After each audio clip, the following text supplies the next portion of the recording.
ஹிந்தி பேசுறவன் எல்லாம் பன்னி குட்டி போடுற மாதிரியா வதவதான்னு பெத்து போடுறான் சொன்னாரா?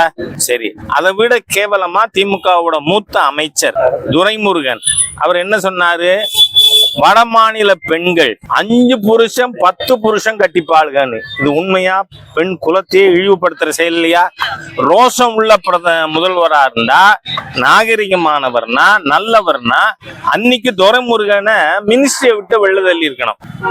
தள்ளல. அப்ப இந்த செந்தில் குமாரா தர்மபுரியில இருந்தார், தர்மத்துக்கு 5 வருஷம். இப்ப இல்ல. ஆமா, அந்த செந்தில் குமார் என்ன சொன்னாரு? பிஜேபிக்கு செல்வாக்கு இருக்கிற மாநிலங்கள் எல்லாம் கோமயம் குடிக்கிறோம், நாங்க அதை கோமூத்ரா ஸ்டேட்னு சொல்லுவோம் சொன்னாரா இல்லையா? சரி, இந்த கிராவல் திருடன் இப்ப மந்திரி சபையை விட்டு வெளில போயிருக்காரு, பேர் என்ன மறந்து போச்சு, கா பொன்முடி. அவர் என்ன சொன்னாரு? ஹிந்தி படிச்சா மாடு மேய்க்கலாம், இல்ல பானிபூரி விற்கலாம். நான் என்ன சொல்றேன், இவர்களுக்கு இந்தியாவுல தமிழ்நாட்டு மக்கள் எங்கெங்கெல்லாம் இருக்காங்க, என்னென்ன பணியாற்றுகிறார்கள் தெரியுமா?